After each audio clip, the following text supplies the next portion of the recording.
Howdy, everybody.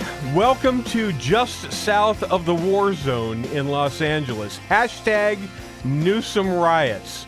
Hashtag Newsom riots. Make it stick because that's the reality of what's going on. Welcome, everybody, to the Monday edition of the Hugh Hewitt Show. Hugh is beginning his second week of vacation, and he has already let me know, knowing I was going to host today, and knowing that Kurt Schlichter is going to be hosting tomorrow, formerly a colonel in the California National Guard, whose former unit was actually called up by Donald Trump and deployed over the weekend. More on that. Hugh, knowing, of course, that I was going to guest host today, took to the Twitters, took to the X's, and reminded people that that I incited the violence, I incited the riots, so I'd have something to talk about. Now, let me be the first to tell you, because we have media that's possibly listening and we have Democrats that possibly listen, and both of them, I am absolutely convinced that they don't have two brains in their head to rub together, and so they may take that seriously. That's a joke. It's shtick. That's not true. I do know who did incite the violence that we saw in Los Angeles over the weekend. And it wasn't me, it wasn't Hugh, and it actually wasn't Donald Trump. We're going to cover all that in glorious detail, and I've got lots of receipts from media over the weekend that you may or may not have seen in your travails, in your walk. Let's begin with the basic facts. Late last week, there was what was alleged to have been an ICE raid in the LA County community of Paramount. It's just south of downtown Los Angeles. There is a Home Depot there, like there's a Home Depot. There's probably 50 Home Depots in Southern California. And at most Home Depots in Southern California where I live, U-Hauls, lots of places like that, it's not hard to drive into a parking lot and see half a dozen, maybe sometimes 24 day laborers just kind of milling about, looking to get picked up by some contracting job for, a half a day's work or whatever. Bill Malugin gets to the bottom of it. By the way, so this raid supposedly happens at this Home Depot, and that became the flashpoint. Friday night, there was violence in Paramount and a protest. There was, on Saturday, another outbreak in Compton, which is more south central Los Angeles. And then the big enchilada took place in downtown, right by City Hall, right by the famed Olvera Street in Los Angeles, if you know that area. The 101 freeway, US 101, southbound right before it ends and turns into the Interstate 5, right in downtown. That was shut down as hundreds, maybe as many as 1,500 protesters, rioters, streamed down the on-ramp to the 101 South and basically destroyed the place. There is a ton of damage to the city of Los Angeles. I've got a column in Hot Air that's running right now that reminds you that in 25 months, the Los Angeles Summer Olympics kick off in the City of Angels. Have you caught Olympic fever yet in Los Angeles? They have a lot of work to do. It's going to take them a long time to clean this up. I cannot wait. For that inevitable phone call, the hat-in-hand phone call that's almost certainly going to take place with a broke Gavin Newsom, the governor of probably the brokest state in the country, financially speaking. And he's going to have to find some money to be able to clean all this mess up and repair the damage. And he doesn't have it. The state doesn't have it. Nobody has it. The Olympic Committee doesn't have it. So he's going to go to Donald Trump at some point, and he's going to ask for a disaster area to be declared. That conversation with the president is going to be remarkable. I mean, absolutely remarkable. Donald Trump did make a reference to the riots going on in L.A. He bookended a trip from New Jersey over the weekend back to the White House with a couple of gaggles on the tarmac. Now, when you're on the tarmac and the engines are screaming in the background, it's not as great of an audio as you might otherwise hear, but you can still get the pith of his gist. Here he is in New Jersey, about ready to board Air Force One, and here's what Donald Trump had to say about whether or not officials should heed law enforcement. Cut number 6. California officials could face federal charges if they stand in the way of the deportation, something that Holman may have suggested. If officials stand in the way of law and order, yeah, they will face charges. Thank you very much. If people stand in the way of law enforcement, they will face charges. The media, of course, turned that into, Donald Trump is he's gonna arrest Gavin Newsom. He's gonna arrest his political opponents. Anarchy, fascism, authoritarianism. All this stuff is going to happen. They are standing in the way of law enforcement. And they filed suit. California, Rob Bonta, the Attorney General, and Gavin Newsom filed suit against the Trump administration over the ICE raids because, well, they have no legal ground, actually. It's not going to stop a district court judge, probably, but there's no legal argument they are making. Their claim is that Donald Trump doesn't have the authority to seize control of the California National Guard. And they have exactly no ground to stand on in that. We'll cover that as the show unfurls. More Donald Trump from the tarmac, and he's not going to let the country be torn down by a bunch of 60s and 70s radicals, kids and grandkids that are out there creating mayhem. Cut number 5. Even if you're not planning to invoke that Insurrection Act, you still plan to send troops? Well, we're going to have troops everywhere. We're not going to let this happen to our country. We're not going to let our country be torn apart like it was under Biden and his auto pen. He also said, if they spit, we hit. Cut number 3. We're going to be watching it very closely. And when they spit at people, they spit. That's their new thing. They spit, and worse, you know what they throw at them, right? And when that happens, I have a little statement. They say, they spit, we hit. And I told them, nobody's going to spit on our police officers. Nobody's going to spit on our military, which they do as a common thing. They get up to them this far away, and then they start spitting in their face. That happens, they get hit very hard. Well, it wasn't just spit that took place. There were instances where rioters were taking hammers to planter beds and chipping away at the brick around the planter beds. They were chipping away at freeway overpasses to break loose the concrete in order to rain down concrete onto trapped CHP officers trying to restore order on the 101 freeway.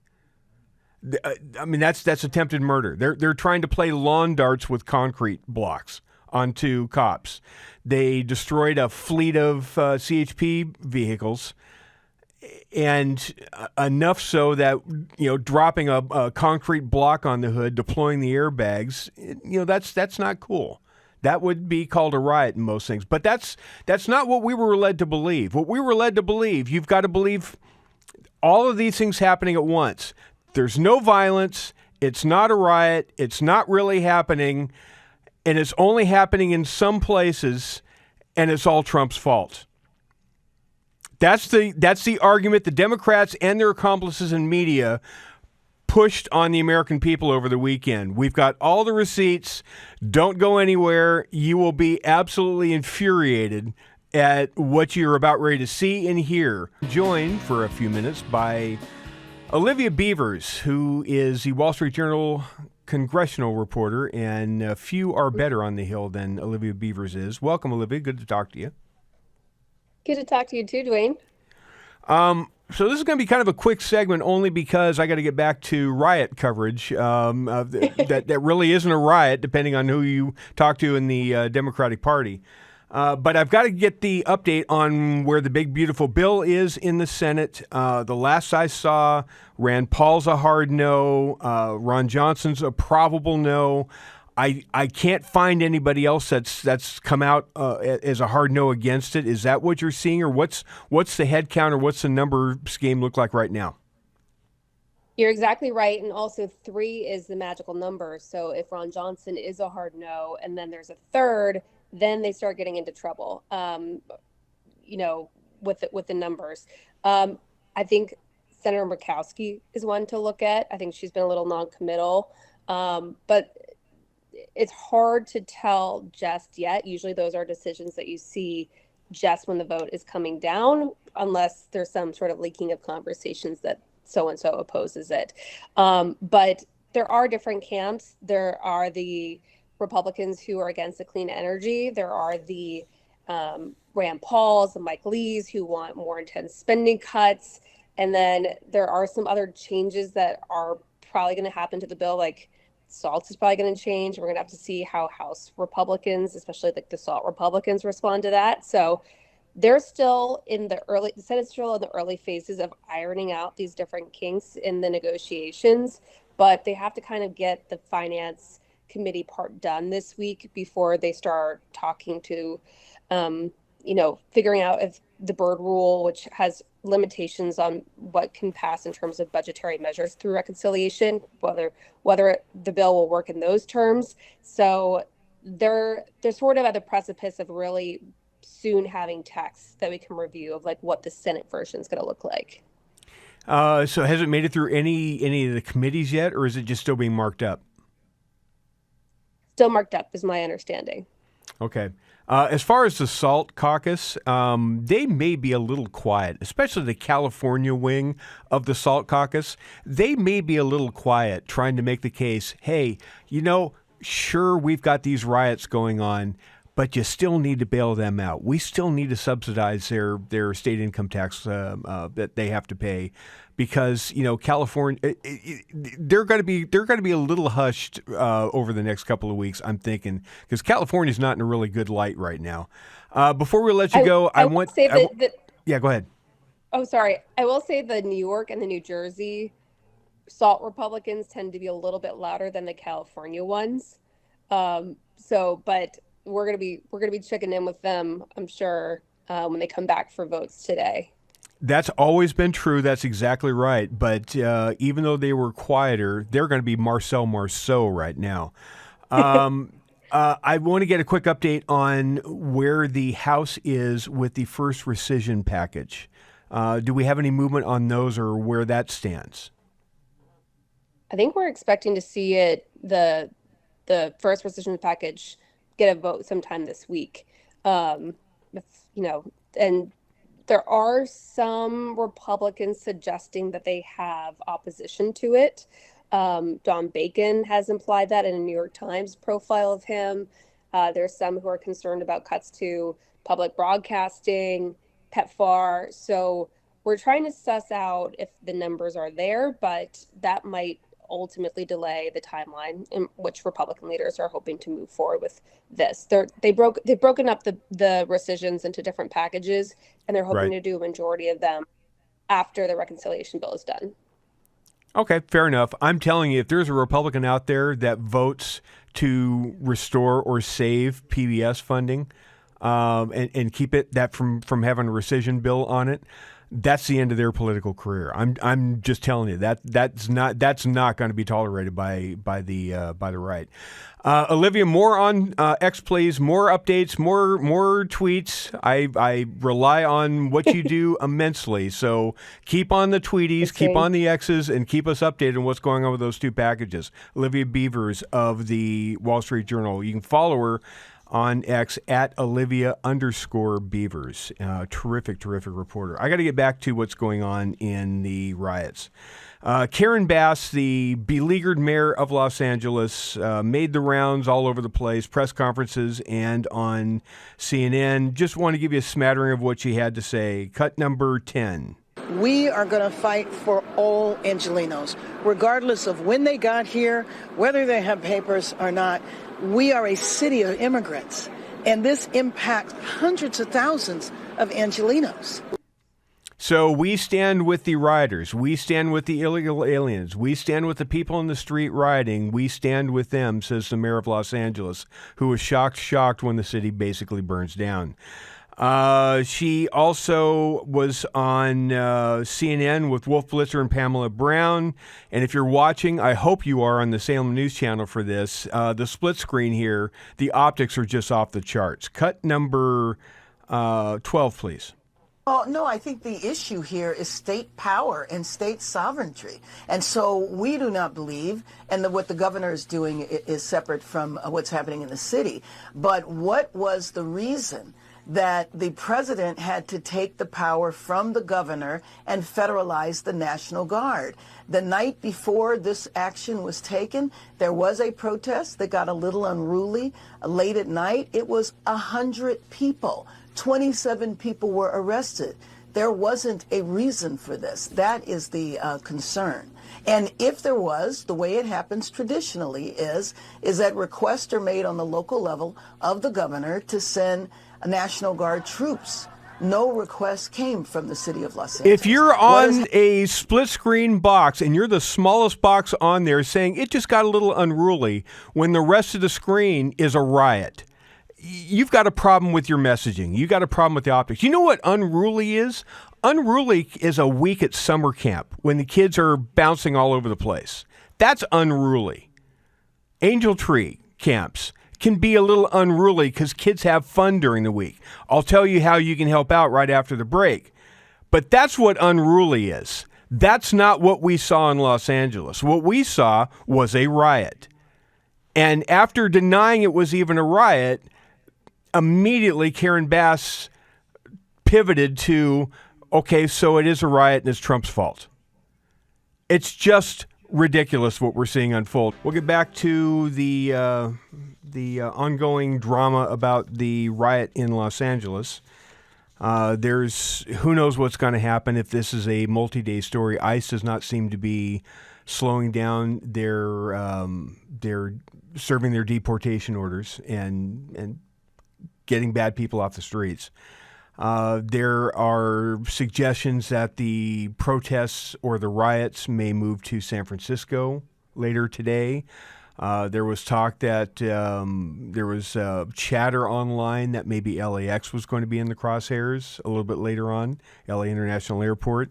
I hope not, but, you know, in this city with the incitement going on by the left to try to make political hay out of this, it's a dangerous situation to be in the Southland, especially in Los Angeles. You know where it's not dangerous to be? At summer camp. It's sometimes dangerous for these children of incarcerated parents to be home. They may not have the best living situation. They may not be in a safe neighborhood. They may be in a world of hurt in a lot of different ways.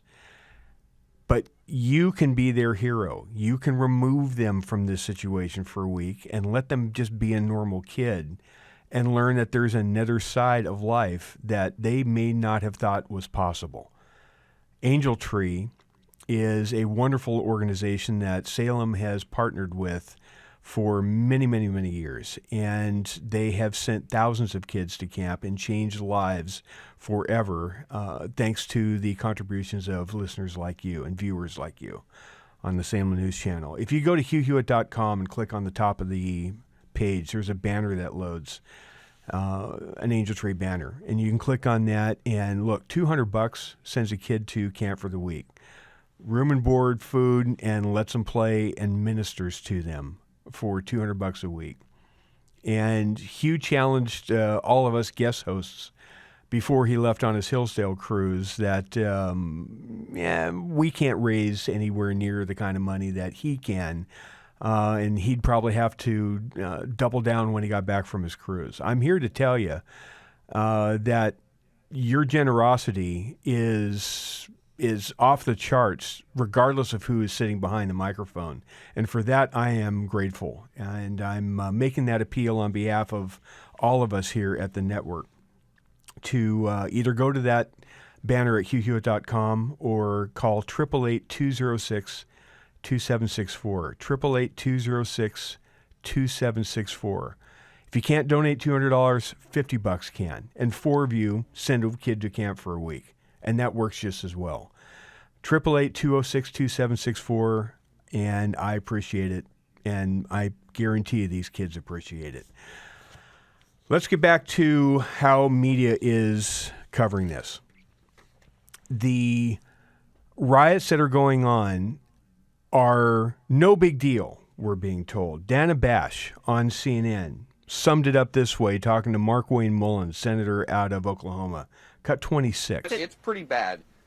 That's a different question, but I just want to just state for the record that what did happen in 1992 was so different from what we're seeing now. I mean, that was a real riot that went all across the city of Los Angeles after a verdict in the Rodney King case. This is a situation where the LA County police, Dana, it's not good, but they're saying that they have it under control, and the president is sending national troops, Dana, federal troops, in a way that we can look at hasn't this been and done we can in a long obviously time. see that it is not under control. It's not under control. You and I both can see that. It's not under control. And a riot is a riot. They're throwing all types of objects at law enforcement, and the president is absolutely right. It's not a real riot, says Dana Bash. It's not like 92, and it's unprecedented to deploy the National Guard. The National Guard, by the way, under Title 10 of U.S. Code 252, gives the president the authority to federalize troops. And you know who last did it in 1992? President George Herbert Walker Bush.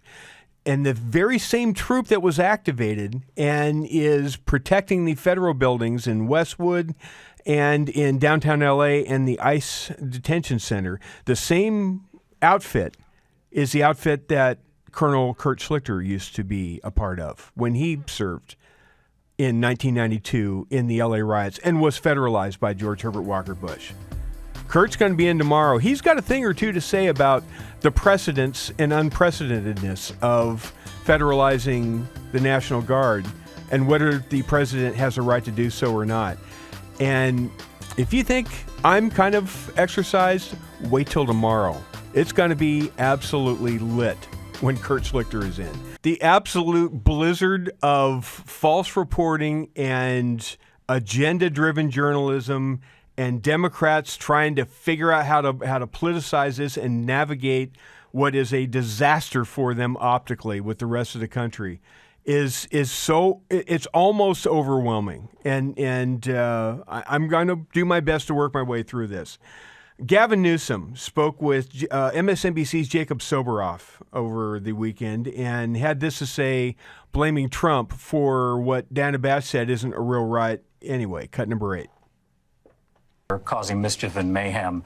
What's your message to those people who are out there tonight? Not the peaceful protesters that are out there protesting for the rights of immigrants, but for the people that are doing damage to buildings, to law enforcement. Well, they're doing more than damage to buildings and to property. They're potentially damaging the very foundation of our, republic. The democracy is in the balance. I mean, you're seeing these authoritarian tendencies now are being acted out by this administration. And we're case in point as it relates to nationalizing, federalizing the National Guard, now to put in Marines. So I hope these people would pause and just consider. Now, some of them, they want that kind of chaos. In some ways, they're adjacent to where Donald Trump is. But the peaceful protesters, we want to keep them safe. We want them to exercise their fundamental rights. We want to keep those that are enforcing the laws in a respectful, responsible way also. Go home is what you're supposed to say. Go home. Get off the street. It's going to be trouble out there. Don't be a part of this. There's other ways to protest. Vote. There's other things to say.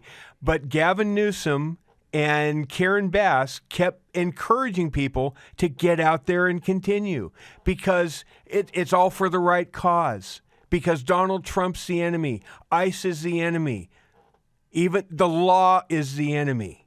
We want our reality, and we want you out there protesting. He's helping incite the violence. He went on to say this about Tom Homan, cut number 9. Get your hands off these poor people. They're just trying to live their lives, man. Trying to live their lives, paying their taxes. Been here 10 years. The fear, the horror. The hell is this guy? Come after me, arrest me. Let's just get it over with. Tough guy. You know, I don't give a damn. But I care about my community. I care about this community. The hell are they doing? These guys need to grow up. They need to stop. And we need to push back. And I'm sorry to be so clear, but that kind of bloviating is exhausting. So, Tom, arrest me. Let's go. The perception is that he doesn't like the bloviating, so what does he do? He bloviates, right? I mean, classic projection. Here are the people that he wants Tom Homan to leave alone. This is just a sampling of the people that have been arrested in Los Angeles that have gotten the Democrats so spun up. Rolando Veneracion Enriquez, a national of the Philippines who has prior convictions for sexual penetration with a foreign object, assault with intent to commit rape, and burglary in California. Armando Ordaz, a Mexican national and known gang member with a conviction for sexual battery, receiving stolen property, and theft in L.A. I'm not even sure if that's a crime anymore in Los Angeles.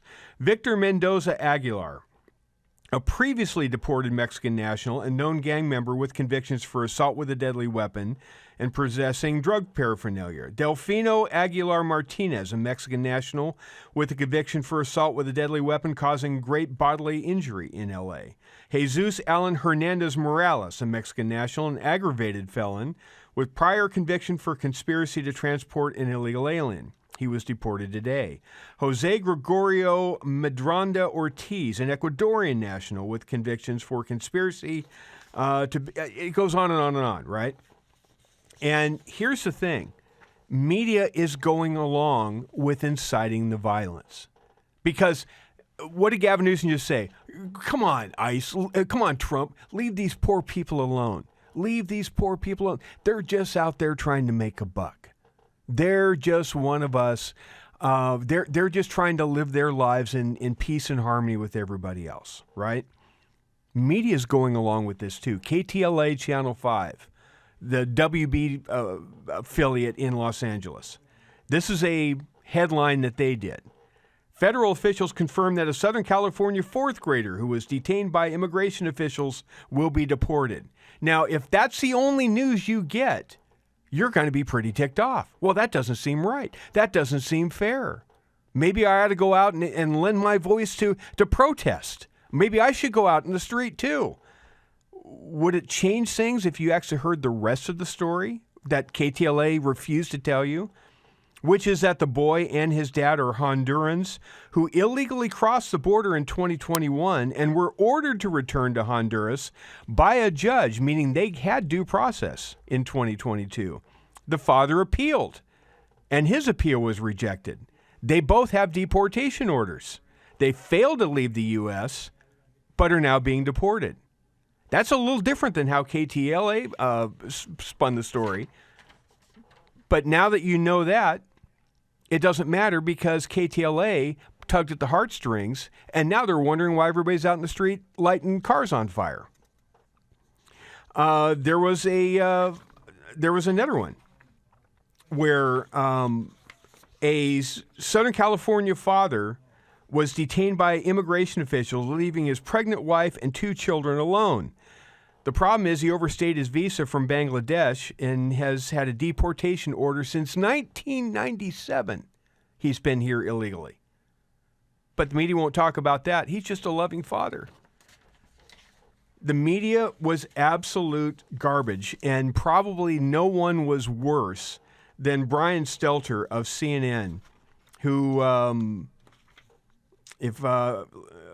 let's play cut 14 if we can real quick.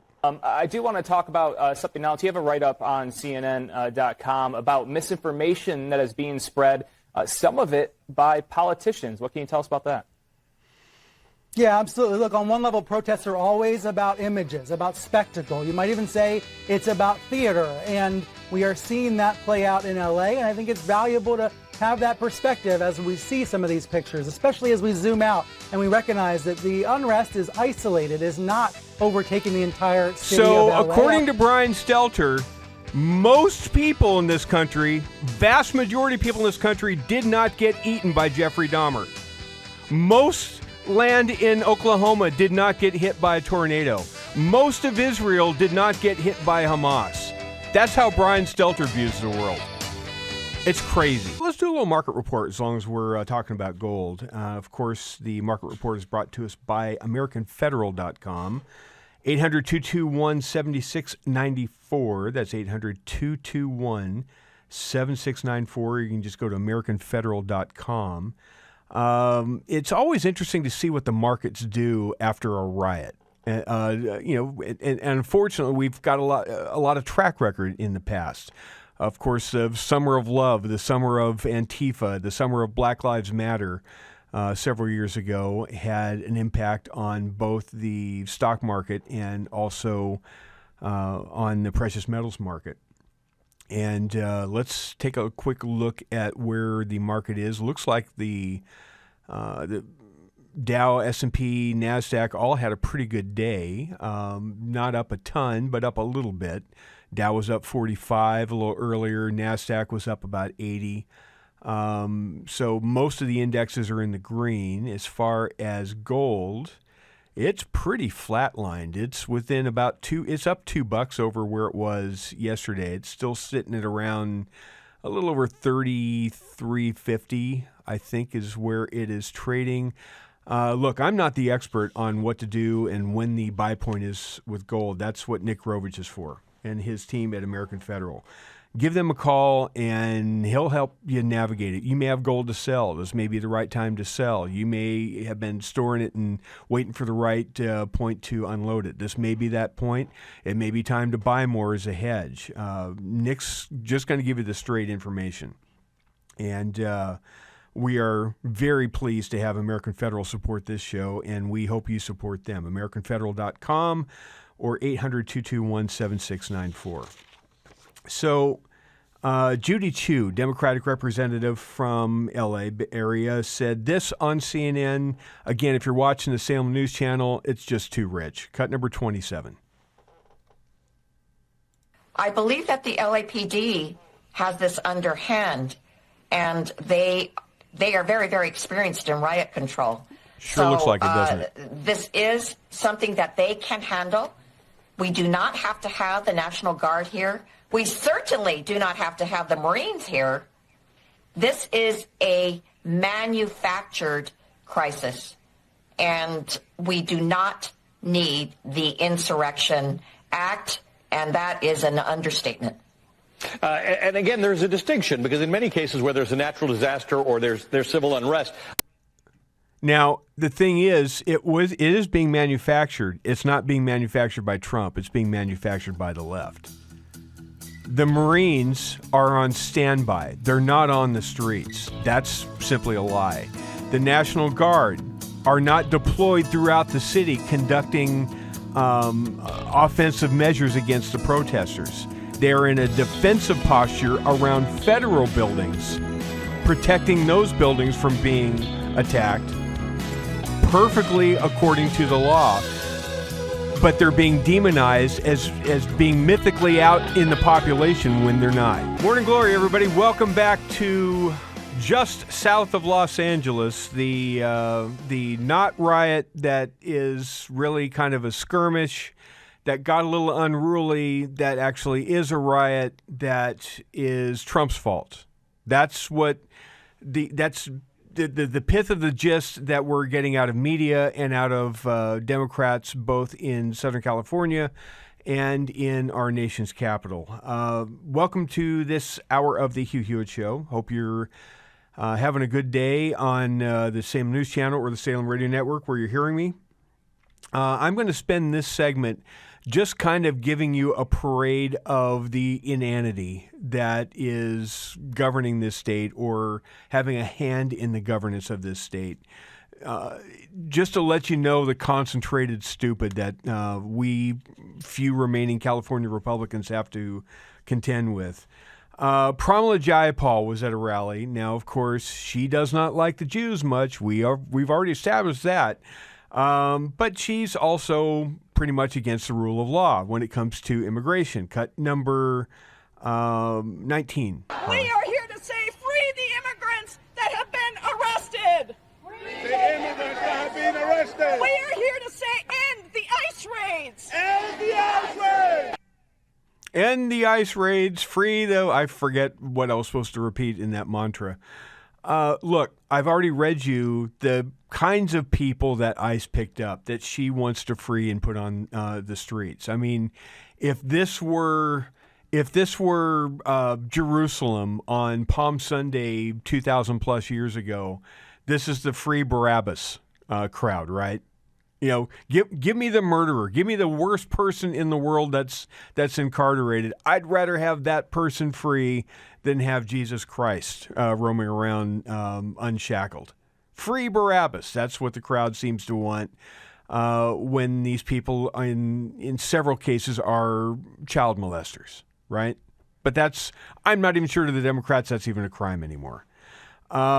Alex Padilla, one of the two senators from California, had this to say on MSNBC, cut 18. The vast majority of protesters and demonstrators are peaceful. They're passionate. They're passionate. You come passionate into a people, like I tell you. Passionate. So passionate. Here's Karen Bass to tell you just how passionate they are. Let's play cut number 13. No, I don't think the National Guard is needed now. Things in L.A. are calm. Look at that passion. I would tell you that I'm saddened by the extent of the vandalism in the form of graffiti all through the downtown area. But it is important for people to know that even in downtown, this is isolated to a few streets. This is not citywide civil unrest taking place in Los Angeles. A few streets downtown. It looks horrible. People committed crimes. It is absolutely unacceptable. And those people that set cars on fire or did other forms of vandalism will be sought to be arrested and prosecuted. This is not the way to promote a cause like immigrant rights. Maxine Waters, 140-year-old Maxine Waters, still in the House of Representatives, had this to say on CNN doing a call-in, cut 15. Well, I was surprised at the way that the police chief was describing all of this.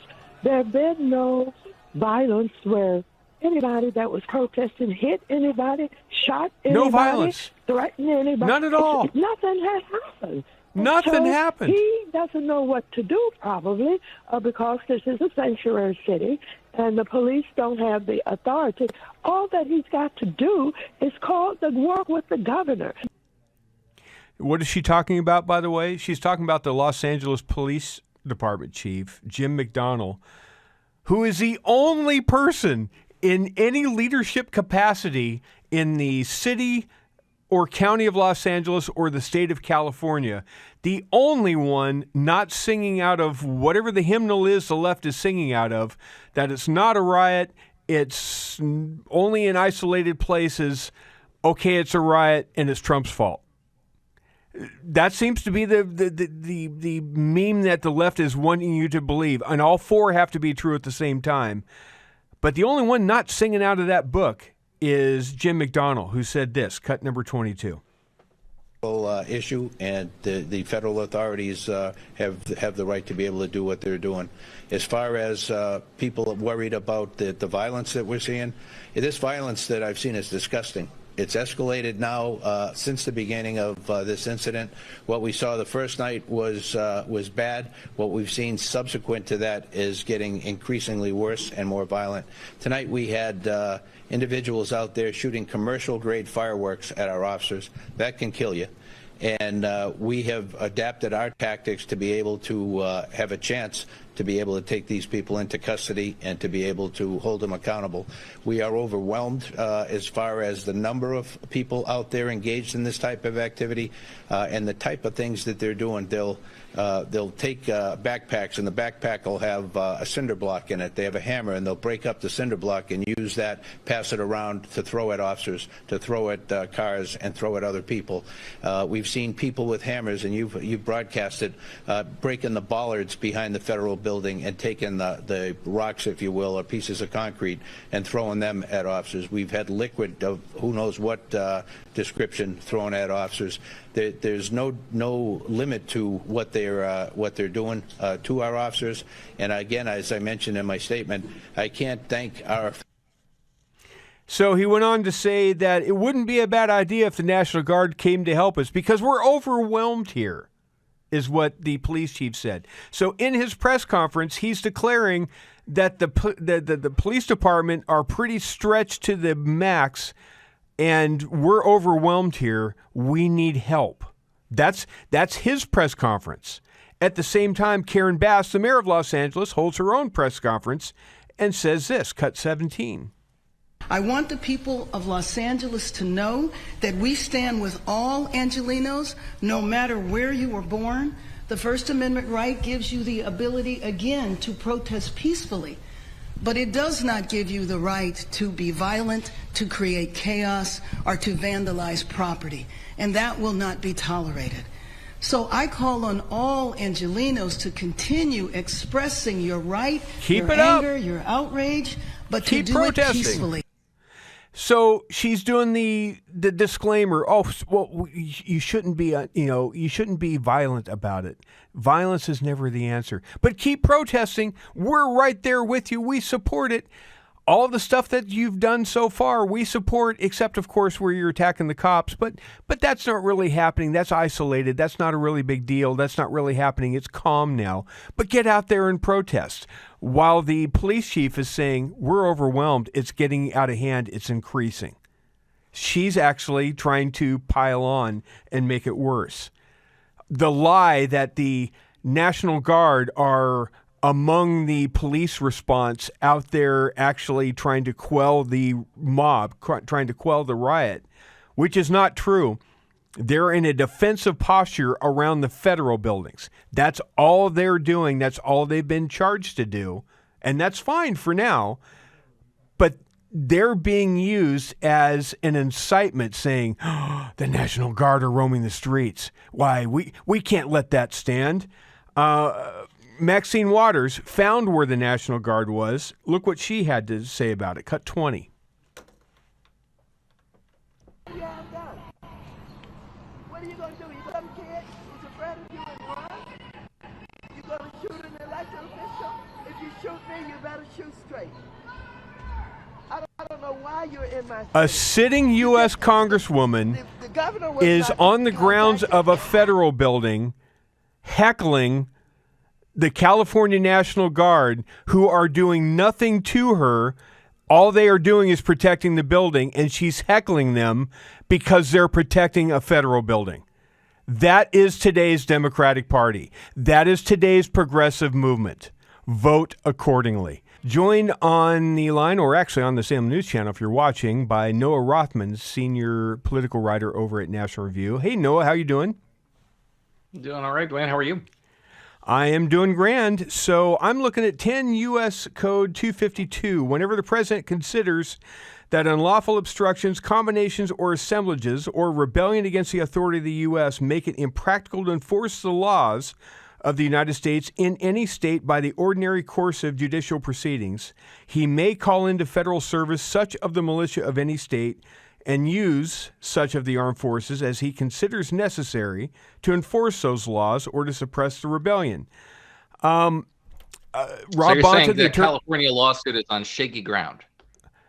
That's what I'm going to ask you. Can you explain to me what grounds Rob Bonta and Gavin Newsom have to file suit against Donald Trump? I mean, I'm not saying it's not going to go somewhere in a district court. It may even get past the Ninth Circuit. But there's no way they're on any ground, is there? Well, I'm not an attorney. This is not my area of expertise, but Andy McCarthy is my colleague at National Review. He has a piece up precisely on this issue, and he determines in pretty no uncertain terms that this lawsuit is essentially a political stunt. That shouldn't surprise anyone, should it? Right. And what we've heard from Democratic politicians in California over the course of this weekend has been entirely political. There's a flurry of very insecure political activity on the part of Democrats who are doing everything from saying these riots aren't happening, to this is why you should not care, to this is not their fault, et cetera, so forth. All of them understand the degree to which this is a political liability for them, and they're doing their best to distract you from events on the ground. You've got a piece that you pinned up at the top of your Twitter page about the intellectual environment is profoundly redolent of the one in which the violent radicals of the late 60s and early 70s were steeped. What we're seeing is second and third generation of this violent radicalism, and it's not on the right. This is leftist activism, isn't it, Noah? It is. That piece that you're quoting I wrote in late December of last year. It was published in Commentary Magazine in February.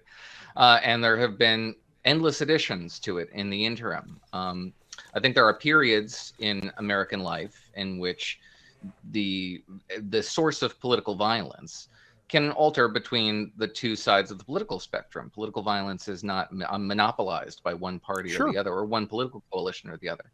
But what we're seeing now, the most urgent, acute forms of political violence are emanating from the left. It is hard to ignore it. It certainly does our civic discourse no favors by pretending that we're not seeing what we're seeing. And the urgency should be on the part of Democrats in particular, because they should know the extent to which their laxity in 2020 contributed dramatically to a trust deficit in the party. They managed to secure that election, but only just barely. And in the interim, we've seen nothing but mistrust of the Democratic Party's approach to law enforcement, law and order in particular, and national security matters too. There's generally a mistrust of Democrats when it comes to public safety. And that is the foremost objective that government is designed to secure. It is not designed to redistribute incomes. It is not designed to enforce a more egalitarian social compact. It is not designed for you to pick winners and losers in the economy. The first and foremost job of government is to keep us safe from threats, foreign and domestic.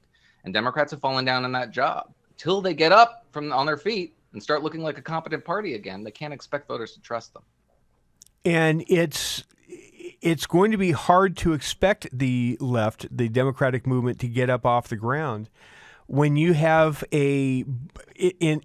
not necessarily in whole, but in large part, a media that is aiding and abetting the nonsense. I mean, whether it's Dana Bash on CNN saying to Mark Wayne Mullen, well, come on, this isn't a real riot, which she said over the weekend, to you saw a column by Amanda Shendruck and Catherine Rampell on the Washington Post. Harley, let's see if we can put that up there for Noah. This was a bit they did on Friday. Here are the people Trump doesn't want to exist. Noah, that's just not true. I read the case histories of some of these people that ICE were picking up in the raids. They are child molesters. They are people that have had due process, appealed due process, had deportation orders, some as old as 1997 that are being deported. This is not Trump just saying, I want to make the country white again. That's nonsense. It is nonsense.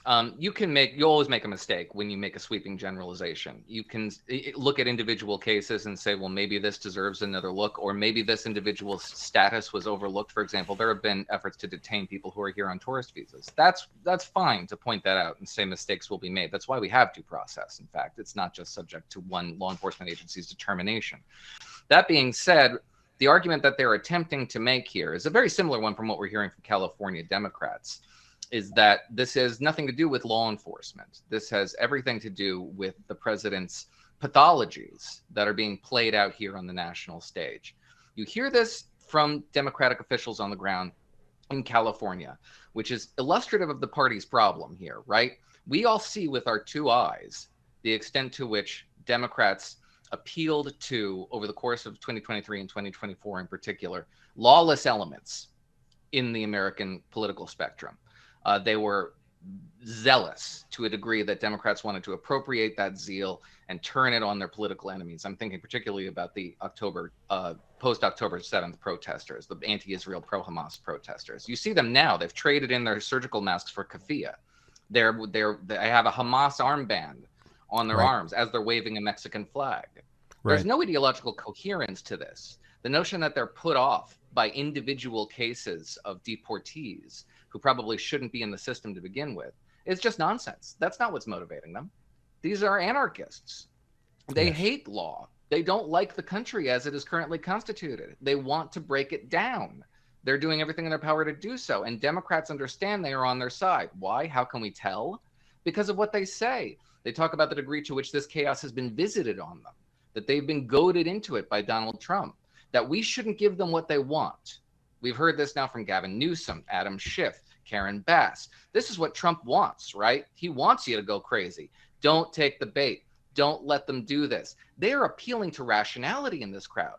They're appealing to the shared objectives that they have that should register with them, right? Exactly right. But we hear this. We hear it all. We understand the subtext of this. We're on the same side, guys. What are you doing to us? You're making our lives harder with this behavior because we share the same objectives. Until Democrats can jettison these people, just throw this chaff overboard, we're going to have a party that is going to be seen rightly by many Americans as being hostile towards the rule of law, at the very least, if not actively subversive. That's maybe not an unfair thing for people to think, but they can't ignore the evidence of their own eyes. I don't think that Democrats nationally or in this state realize how bad this looks to a vast majority of the American population. Go read Noah to National Review or check him out online. Especially go read what he had to say about Greta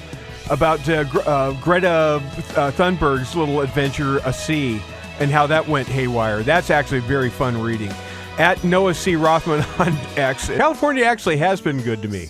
It's of late has provided just a fount of information material to use on a national talk show. I'll tell you that much. So my wife is off on a little mini retreat for a couple of days, and she's out of the Southland. She's unwinding from her school year. She's a school teacher. And so it's just, I'm batching it at the house for the next couple of days. And if Hugh Hewitt is batching, that means cheese pizzas, almost nonstop cheese pizzas. In my case, I fire up my besthotgrill.com. I fire up my dual burner Solaire grill. And this is just an immense piece of machinery in the backyard that I absolutely adore.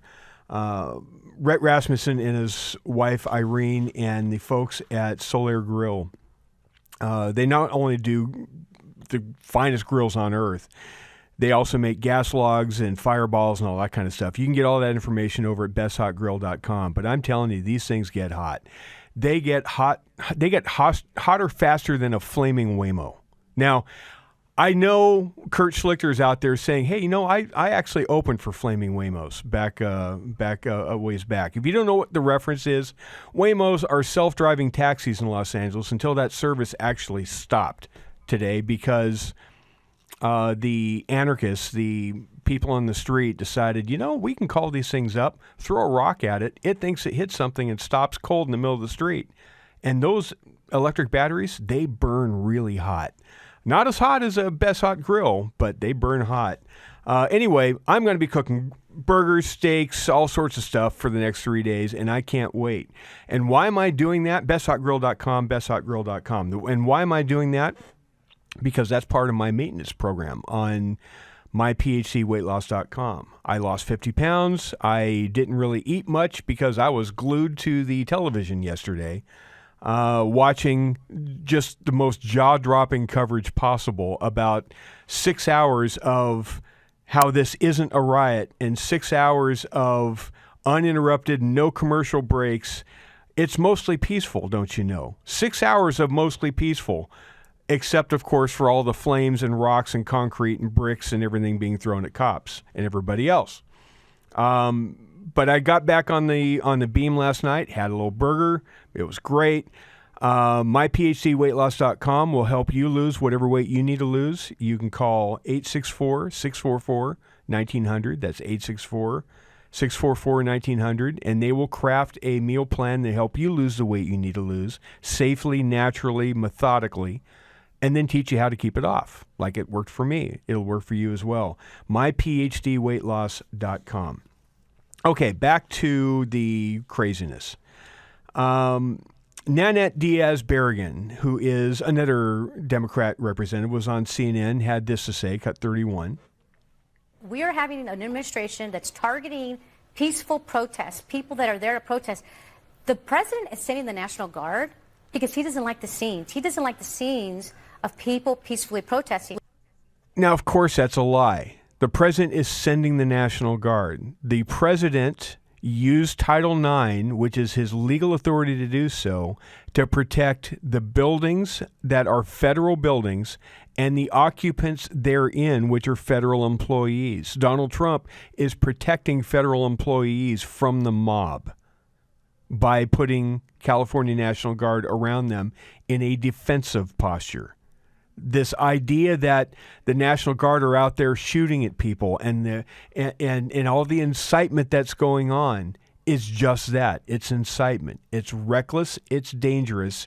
But it's how the left does things, because it doesn't matter when Donald Trump is involved.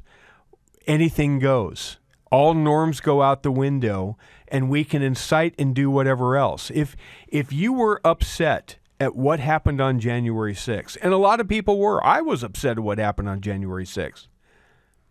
What happened over the last 3 days in Los Angeles, throwing concrete bricks off the top of overpasses, trying to hit CHP officers that were in a prone position, trying to stay out of harm's way, that's attempted murder. I mean, what took place on the you had people that were screaming out Allahu Akbar because, of course, that's what the immigration ICE raids are all about and what they're trying to protect in Los Angeles. You had another reporter in Los Angeles doing a street report, and somebody comes up and says, "Free Palestine," because that's the most relevant thing in the world to an ICE raid. There's not really much to tie all of this together other than it's a group of people that are being incited because they think this makes Donald Trump look bad with the rest of the country. It's exactly the opposite. It's making the left look bad. This is exactly what people voted for, and they're hoping that Trump stops it. Dwayne Patterson in for Hugh Hewitt today. Kurt Schlichter will be in tomorrow. Mark Davis out of AM 660 The Answer in Dallas, our great affiliate there, will be here Wednesday. Ed Morrissey will return on Thursday, the managing editor of Hot Air, and then I will bookend the week and wrap up Hugh's trip. Hugh will be back a week from Monday when everything probably finally calms down for good. We had news over the last half an hour that Donald Trump Pete Hegseth, the defense secretary, has mobilized 500 Marines. They were kind of put on standby the last day or two out of 29 Palms, but they are going to actually be on the move and be a little closer to the action. If the action gets a little more unruly tonight, they may be pressed into service, and I would welcome that entirely. Keep in mind that for all the talk that Donald Trump and deploying the National Guard is authoritarian and this is dictatorial stuff, you're not supposed to be able to do this kind of thing. I want to take you back to a little community outside of San Diego called El Cajon. This is in the eastern San Diego County part of the state. And there's a little church down there called Foothills Christian Church, and they had a little preschool there.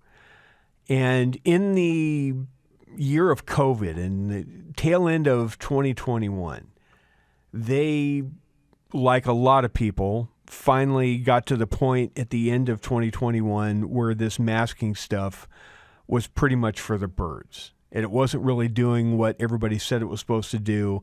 Everybody started asking the questions of, is this really a thing? Is this really, you're sticking masks on 2-year-old kids, for crying out loud. Like, that's really going to stop COVID from coming or going, because a 2-year-old is going to never touch their mask and exactly have it perfectly fitted to their little faces, right? Well, the state government, under Gavin Newsom, sent law enforcement into this little church and their preschool and shut it down in a real draconian fashion. This is a pastor down there named David Hoffman, senior pastor down there. This is a couple of years ago. But just when you want to hear the left and Gavin Newsom say how awful Donald Trump and his dictatorial moves are, here's kind of how Gavin Newsom rolls. Cut number 23. The state of California came here with armed law enforcement and shut down our preschool. 100 kids. We had just applied to add another 50. And they shut us down because we weren't putting masks on 2- and 3-year-olds. Because we weren't putting masks on kids, they actually sent the cops down and shut the school down. So spare me this whole talk about how Trump's the authoritarian here. The part about the riots and Donald Trump's deployment of the National Guard, or taking the National Guard, a chunk of that unit, and deploying them to protect federal buildings, which he's got every constitutional legal right to do so. The state's Attorney General, Rob Bonta, and Gavin Newsom this morning filed a lawsuit, right? It's going to get laughed out of court. It's got no grounds whatsoever. It really sincerely has no grounds to be able to file this suit. But on Face the Nation over the weekend, Margaret Brennan brings on Minnesota Senator Amy Klobuchar. And she asked her the question about whether Trump's in his legal authority to take over a state militia or a National Guard in an instance of a riot. I want you to listen to every word of how Amy Klobuchar answers this question, because it's telling. Cut number 7. It seems that the president's use of the National Guard as he's federalizing them is somewhat novel. It's the first time since 1965 a president has activated a state's National Guard without a request from the governor. That's according to the Brennan Center for Justice. What concerns do you have about going in this direction? It's about 60 days that have been authorized in the proclamation he signed last night.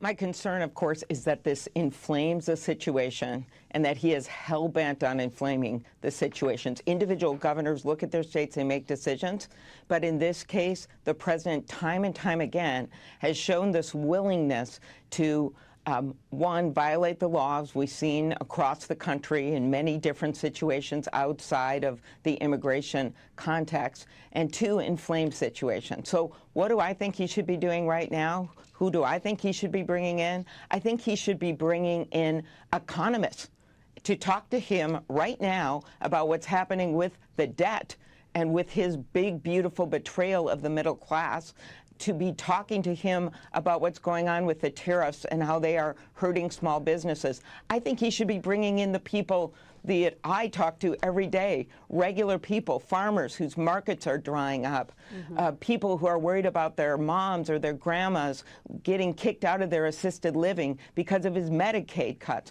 When Josh Hawley calls this morally bereft, that it's immoral to make these Medicaid cuts, and when Elon Musk comes in and says that this is a disgusting abomination, this bill, and when it is now triggering, get this, Medicare cuts, something that hasn't been discussed yet, because it adds so much to the deficit that rural hospitals are going to get cut.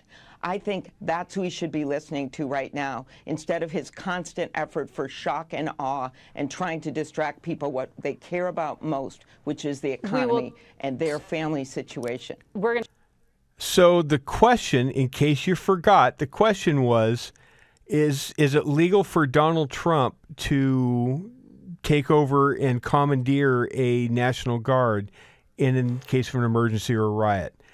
And we had incitement, violating laws, unspecified what laws that Donald Trump's violating, economists, the debt, the big beautiful bill, middle class, tariffs, farmers, moms, grandmas, Medicaid, assisted living, Elon Musk, Medicare cuts, deficit, and rural hospitals.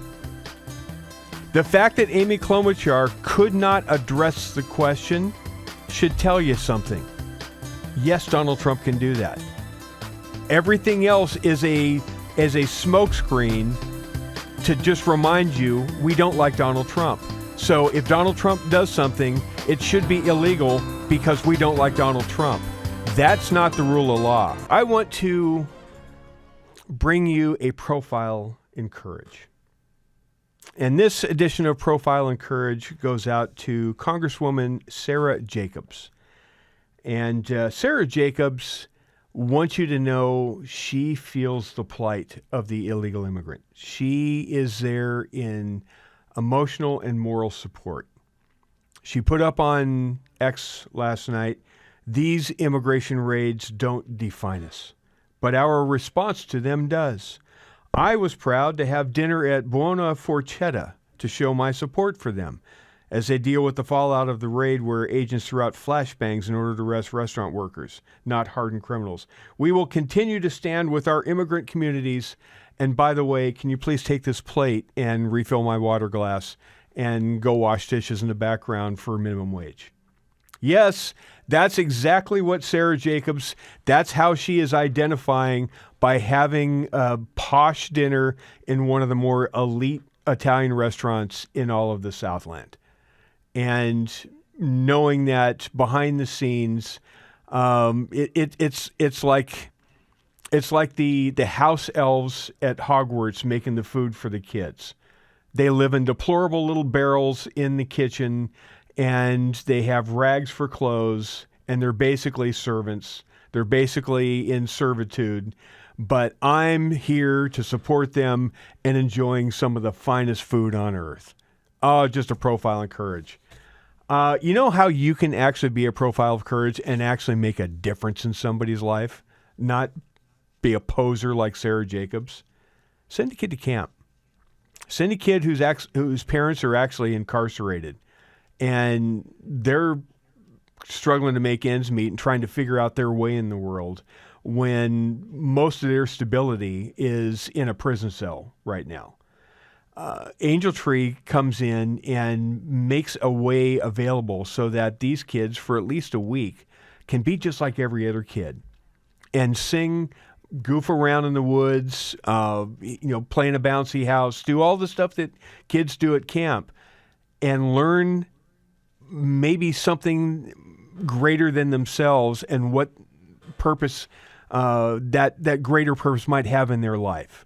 You can make that happen for $200, sends a kid to camp for a week. Hundreds of kids have gone to camps because of the generosity of this audience. And I'm asking you to dig deep as well and be a hero in these kids' lives. You can call 888-206-2764. That's 888-206-2764. Or the easiest way is just to go to HughHewitt.com. And at the very top of the page, if you let it load, there's a banner that says Angel Tree. And you can be a miracle in a kid's life. You might seriously, for $200, change the trajectory of a kid's life from one that would model what got their parents incarcerated to one of being a productive, normal member of society with a chance for a future. You could break the cycle.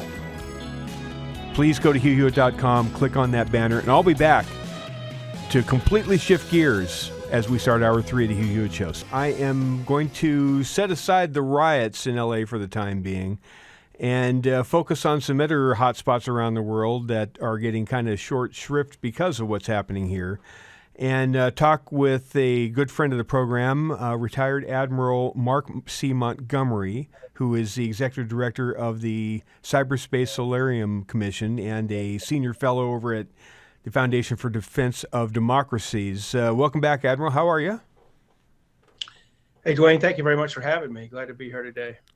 My pleasure. I want to talk to you about what's going on since you spoke with Hugh last in Ukraine and Russia. We saw Operation Spiderweb, which was one of the more audacious and spectacular missions I've seen carried out, which seems to me to be changing warfare pretty dramatically.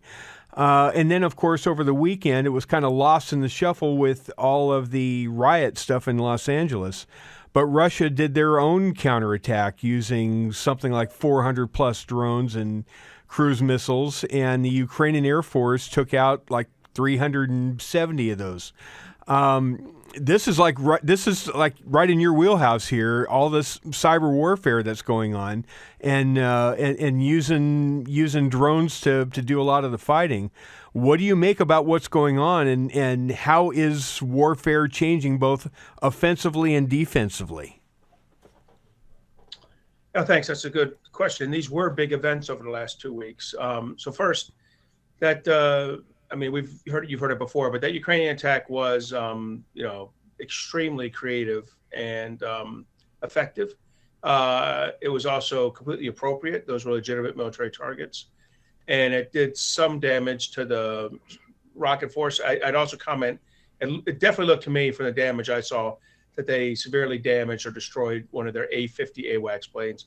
That is what we'd call a highly desired low density asset. And what that means is the Russians would like to have a lot of them, and they've lost a couple in combat now, 3 in combat, plus this 4th one on the ground.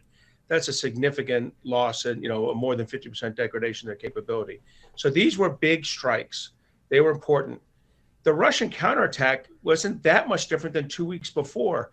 The Russians have been sticking it to the Ukrainians with cruise and ballistic missiles. They've been ignoring President Trump's dictum to knock it off, stop these attacks on civilian infrastructure that are broadly killing civilians, because it's really indiscriminate, these attacks. They are clearly not military. They hit a military target every once in a while, but what they're generally hitting is civilian targets. It's, to me, the one person being insulted the gravest in this is President Trump, and the insult's coming very directly from President Putin. I think you're right.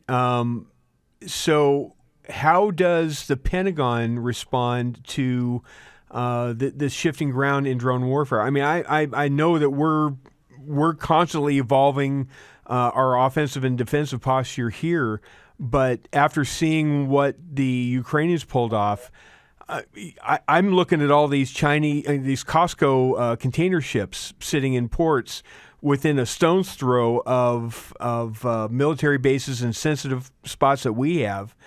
And I'm wondering, are we doing enough defensively to worry about any kind of a threat from the Chinese? Well, I mean, the short answer is we're not ready. The longer answer is it's going to take a long time to get ready. And here's what I tell you. Like, I know, and I really like General Mike Gutlein, who's going to be the head of Space Force.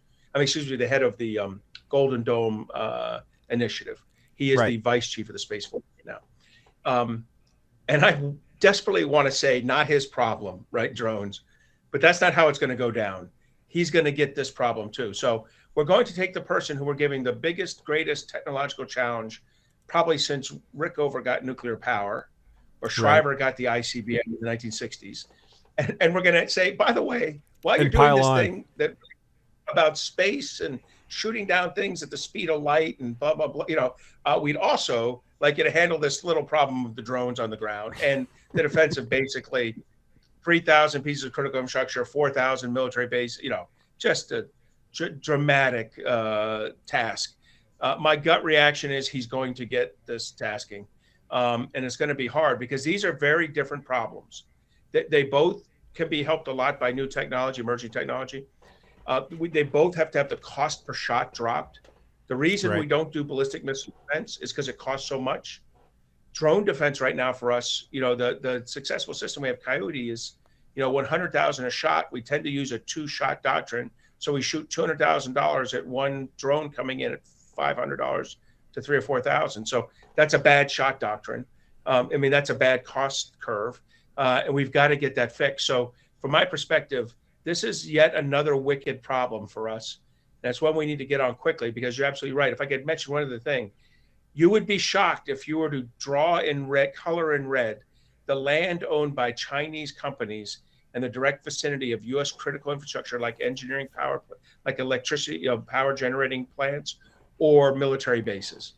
And the CFIUS, which is a U.S. organization that studies, tries to limit Chinese procurement of sensitive sites, has knocked off a few things, but the Chinese are everywhere in the U.S., and they're principally around our infrastructure.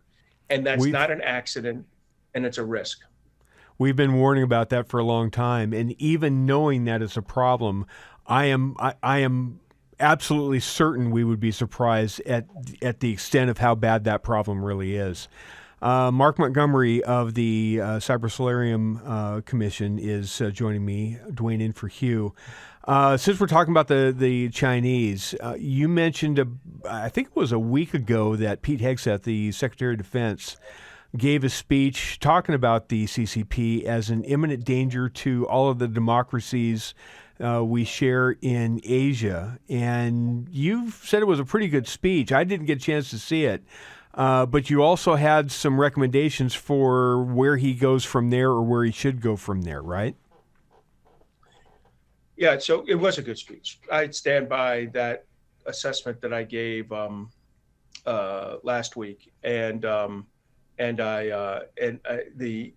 would say the next step is the budget didn't match the speech. So the speech said, hey, we got a serious imminent problem here. And the budget that they turned in was basically flat. Now, I recognize there's going to be some reconciliation, get healthy money. The problem with that, of course, is adding in $130 billion or $117 billion worth of get healthy money in fiscal year 2026 without increasing the base, the actual budget, means the next year you start out $117 billion less and are working your way up. And what's more, you now have to pay for the life cycle maintenance of the $117 billion of gear which you bought the previous year.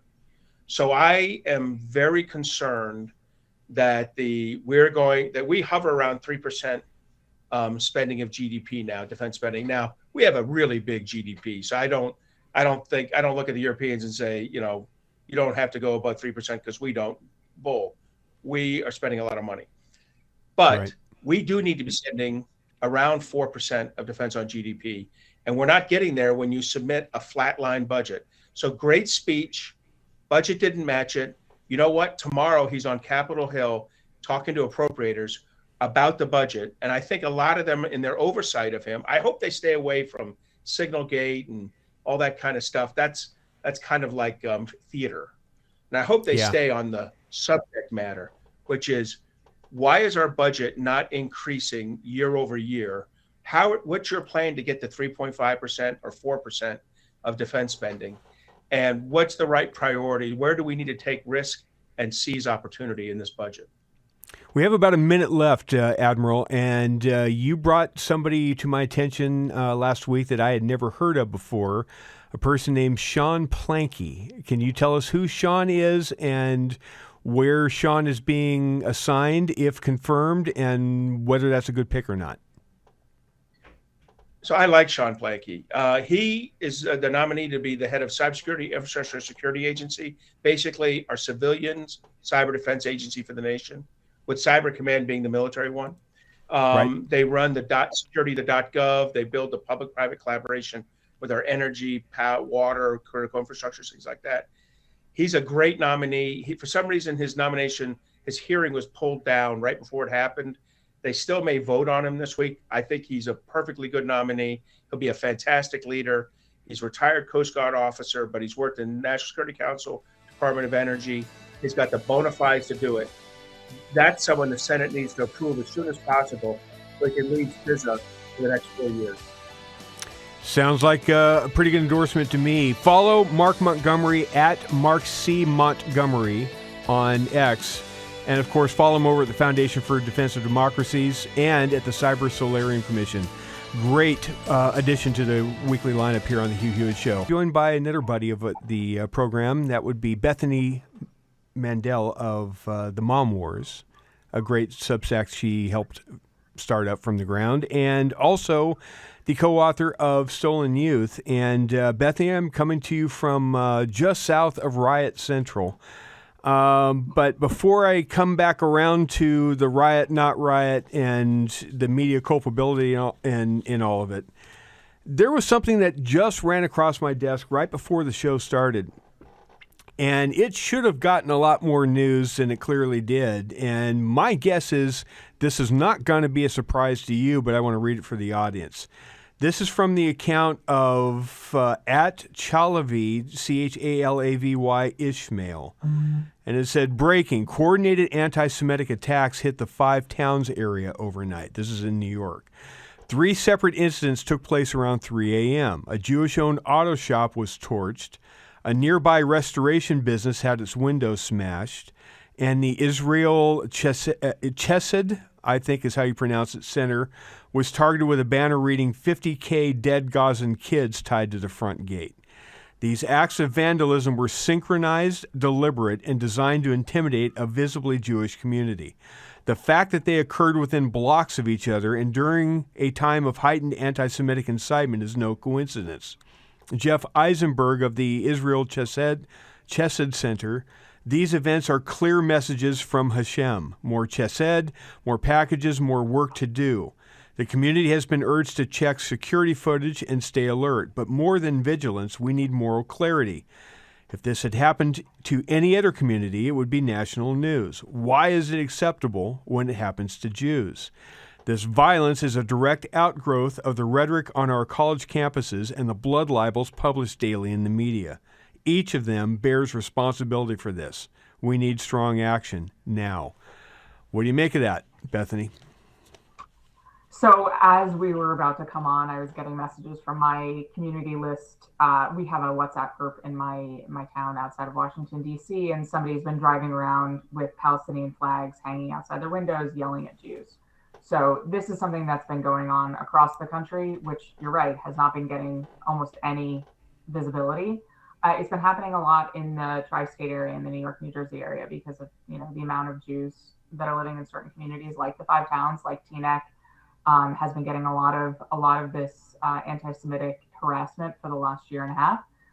And you're right, like no other community, no other group of individuals, if they had suffered the attack that we did on October 7th, would then be subject to the harassment that we have been without national news attached. It would be nice if media weren't so completely in the tank on this issue, but we, of course, have seen the New York Times and the Washington Post. It's not a surprise this is being glossed over. Also, in the wake of the riots, another story that kind of got short shrift was our favorite little neurotic, on the spectrum Swedish terrorist wannabe, Greta Thunberg, who had her little happy boat to bring a pound of relief to the terrorists in Gaza, was intercepted by the Israelis on her little flotilla. And I don't know what excites me more about this story. The fact that she passed a Sudanese boat of refugees trying to flee violence there. She didn't have any time for that. She had terrorists in Gaza to resupply. Bethany, what do you make of this story? So I think the most offensive thing was so she pre-recorded a video before she was intercepted by the IDF for breaking the sea embargo that's around Gaza.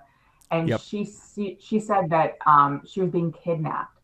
And, I would like to trade Greta and everyone who was on that boat who are legit terrorist sympathizers. Like there's an individual on that boat who went to Nasrallah's funeral in Lebanon, like real, true terrorist sympathizers. I would like to trade them for people who were actually kidnapped from their homes, like Omri Moran or David Cuneo or Ariel Cuneo, who are grown men who were fathers who were taken from their homes in kibbutzes near Gaza, or men like Guy Gilboa Dalal or Alon Ohel, who were taken from a music festival. Like, there are actual kidnapped human beings, 54 of them, who are still in Gaza, who have not seen the light of day in 615 days. And I'd like to trade.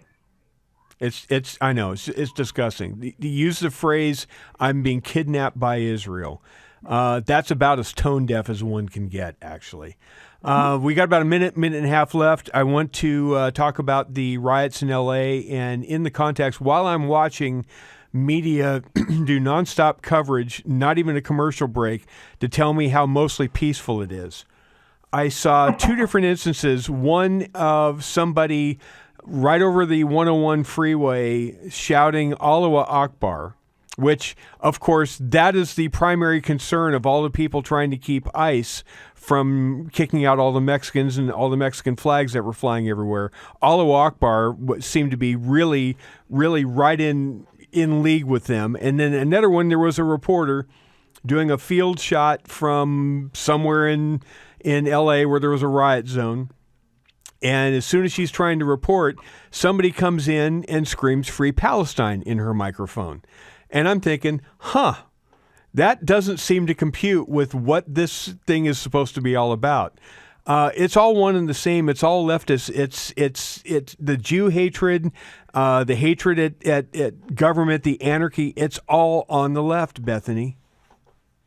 Yeah, and actually, thank God they're doing those things, because it's, making the case for President Trump why he's doing this.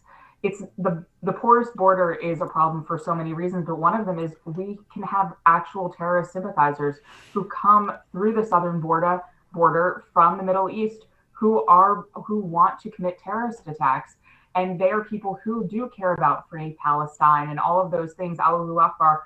And we're seeing, going back to the beginning of our conversation, like, they're the people who are harassing Jews and worse in Boulder, Colorado, in the 5 towns, and sometimes they're violent. Sometimes they're throwing Molotov cocktails. So they really made the case for why ICE needs to be there. Thank you very much to them. Bethany Mandel, you can follow her on Twitter /X at Bethany Shondark, and you can subscribe and should subscribe to the Mom Wars. It's a great podcast. And if you haven't picked up Stolen Youth, pick up Stolen Youth. It's a pretty tremendous book as well. I've been mentioning at least once every hour about the Angel Tree campaign that this network, both Salem Radio Network and the Salem News Channel, are conducting with our friends at Angel Tree to provide an opportunity for kids to go to camp. These kids being sons and daughters of at least one or two incarcerated parents. And look, you can listen to me try to tug at your heartstrings. You can listen to other guest hosts. You can listen to Hugh. You can listen to even some of the workers at the camp try to tell you how much good this does. If you would just go to the top of the HughHewitt.com page and click on the banner, what kind of impact you can have. Sometimes it's best to actually hear from the kids themselves as to kind of what a week means there. And we have one of those right now. Hit it, kid. It is a great camp for kids to go to. Everybody loves you, cares for you, and it's a great camp. Learn about God. You get to go tubing in the lake, wakeboarding, water weenie. What I learned the most about Jesus was that even though that your father has been incarcerated or in jail, you still have a father up in heaven. You see, you don't know what the future is for this young man, right? You have no idea what could happen in this kid's future. It may go any number of different directions, just like anybody's future can go any number of different directions. But whoever came up with the $200 to send this young man to camp, you gave him a chance. You gave him a chance that he might not otherwise have. Now, who are you going to be that hero for? What kid can you put in that camp for a week to go tubing and wakeboarding and playing around, but also hearing a message, a positive message, and getting a little purpose for their life? You can be that hero. If you go to HughHewitt.com, click on that banner at the top, the Angel Tree banner, or you can call 888-206-2764. 888-206-2764. I'll say it one more time, 888-206-2764. I hope that you join with a large part of this radio audience and TV audience and help send these kids to camp. It makes a difference, and you can be that silent hero. I want to get back to just a little flotsam and jetsam with regards to the riot coverage. There is a clip by ABC News and how they were covering this. I think it's the very last cut, Harley. Let's play cut number 32. Large group of people. It could turn very volatile if you move law enforcement in there in the wrong way and turn what is just a bunch of people having fun watching cars burn into a massive confrontation and alter. Having fun watching cars burn. Or for $200, you could have fun tubing and wakeboarding. I don't know. Just maybe a little bit of a difference there. You know, one versus the other. You can make one happen, or you can turn on the TV and maybe they'll have fun watching cars burn. Tom Cotton on Fox News, as you would expect, is not having any of it once law enforced. Cut number 24. Bill, the Los Angeles Police Department chief has said his officers are overwhelmed. If that's the case, the Democratic mayor and governor of California need to step in and use the National Guard and other law enforcement to help the LAPD restore order. But Kamala Harris talks about danger and chaos. That's what she and Joe Biden presided over for 4 years when we had a slow motion invasion of this country.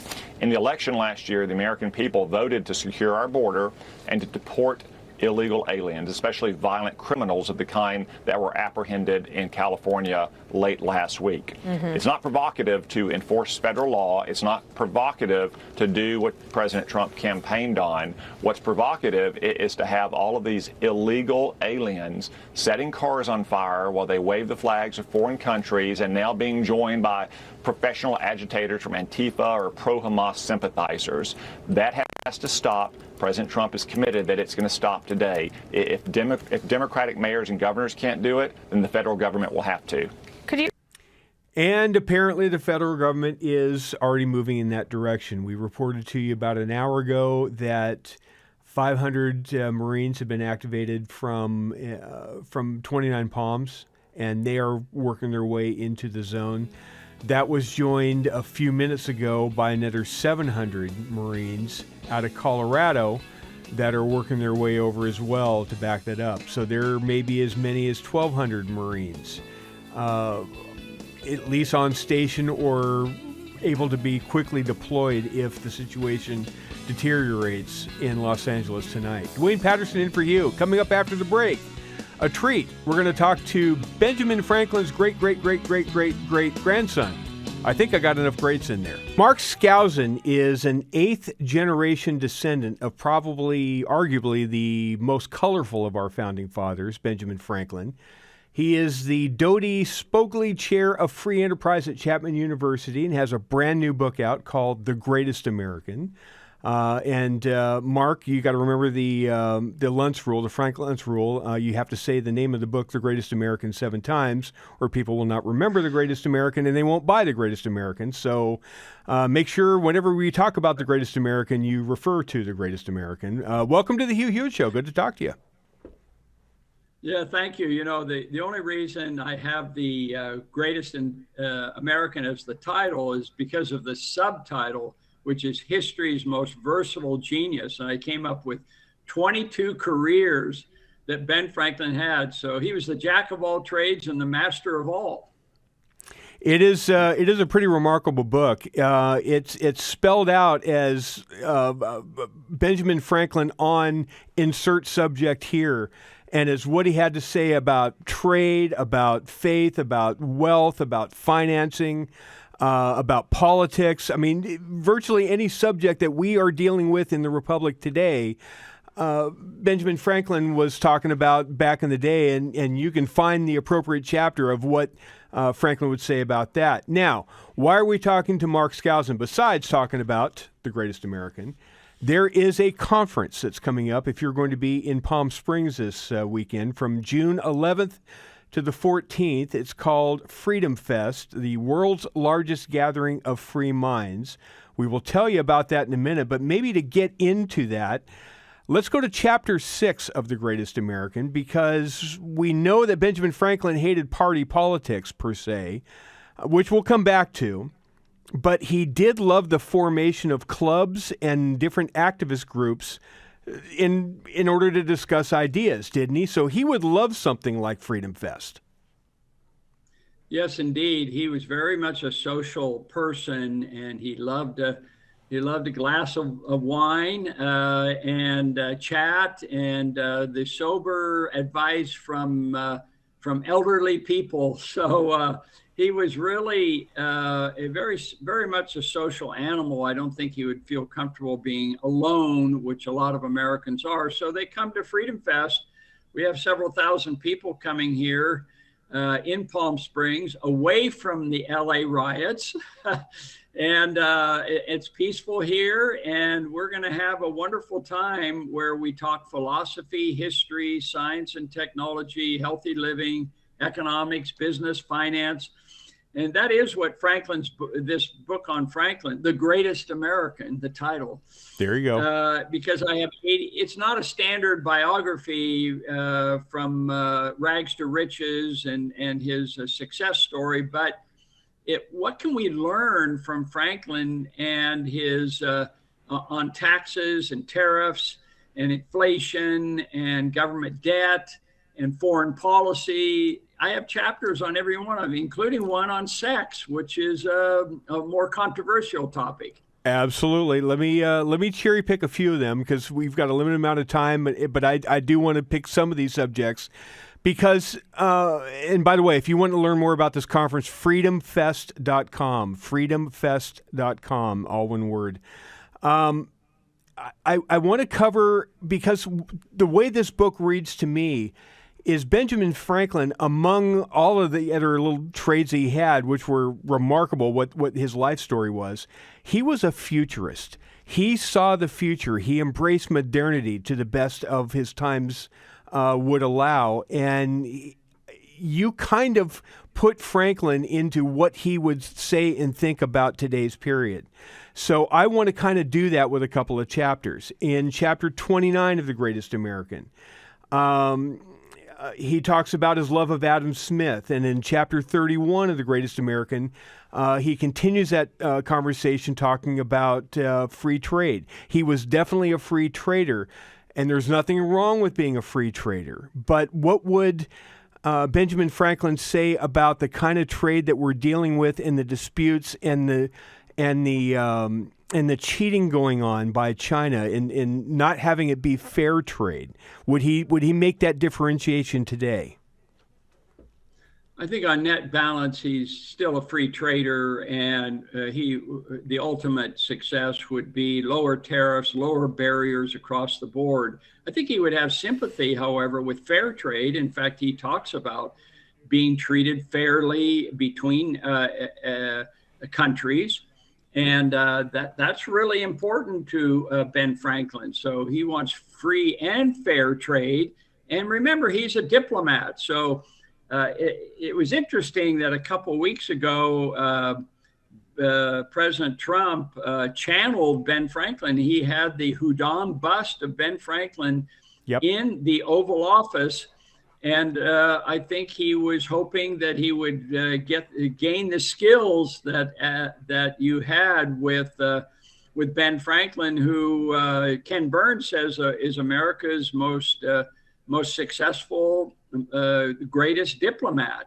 So it's all about negotiations, but the end result has to be good for the country. You can't have the disruption that's going on right now. The sooner this is resolved, the better, because it is creating havoc in the international markets and the supply chain. So it's a dangerous game that President Trump is playing, and he needs to get through this pretty quickly, and the end result has to be lower barriers and lower tariffs on both sides. There's lots of stuff in this book, The Greatest American, by my guest Mark Skousen, on Chinese culture. He was a diplomat, how he would handle all sorts of disputes. I'm going to set up the question, and I want you to think about it, answer it after the break, because I know Benjamin Franklin famously hated partisan politics, but he also was a realist and he was a pragmatist. Knowing what is the course of politics right now, knowing you can't change it, you can't go back and be a head in your sand. I'm not going to join either party. I'm going to be an independent. Maybe he might be, maybe he might not. I'm going to ask Mark Skousen when we come back from the break, what would Benjamin Franklin be today? I understand he doesn't like party politics, but knowing it's a reality, would he be part of the political party process, or would he still be an outsider and independent and saying a pox on both houses? We'll get that answer from Mark Skousen, the author of The Greatest American, brand new book you can pick up, and also the guy that's going to put together Freedom Fest this weekend in Palm Springs, freedomfest.com. Okay, well, only got a couple minutes, Mark. I know he hates partisan politics. I know he would hate the two-party system, but you can't put that genie back in the bottle. If Benjamin Franklin were today, is he Rand Paul? Where is he on the spectrum of ideology in today's terms? He would like to be the Speaker of the House to represent both Republicans and Democrats, not the majority or the minority leader. He would want to be the Speaker of the House, or in the Senate majority leader, but still he would like to work together. One of the things he developed, he noticed earlier in his life that he had a lot of enemies. And what he did was he changed his mind. He said, first of all, speak no evil of no man publicly. So that was just something that Donald Trump could learn from, I think. But he would also want to focus on what you agree with first. He would focus on agreement. For example, he said, a virtuous and industrious people may be cheaply governed. He wants better government, but you don't want to overpay for the government. So Republicans like cheap government. They want to cut taxes all the time and so forth. The Democrats want better government, maybe even bigger government, but at least better government. And can you work together and compromise to accomplish it? The second quote is another great idealistic view. The system of America is commerce with all and war with none. So you want to reduce the divisiveness. Franklin, I've noticed as I give speeches around the country, whether Republicans or Democrats, they agree with those two quotes. A virtuous and industrious people may be cheaply governed, and the system of America is commerce with all and war with none. You come to an agreement with that, and then you work out the details to achieve it. Very powerful argument against party politics of power and money. Those are the two things he objected to. So that would be his approach, and I think we need something like that today. 30 seconds left before we have to wrap things up. If he was a generation or two older than the rest of the founding fathers, he was 20 plus years older than his contemporaries in the room where it happened. If he were the same age and were the same generation, he would have been in line to be president. Do you think he would have run? Would he have been a good president? Would he have been part of a party man at some point? What do you think? Well, he did run for office from time to time. He won and lost in various elections. He loved being appointed the first governor of Pennsylvania, and he would love to be appointed to be president, maybe be the vice president. If the president died, he would take his place. He wanted a republic, remember, democratic representation. Yeah. So he was a firm believer in democratic republic. Mark Skousen, out of time. Thank you very much for your time. The Greatest American and freedomfest.com is the thing to remember about the conference this weekend.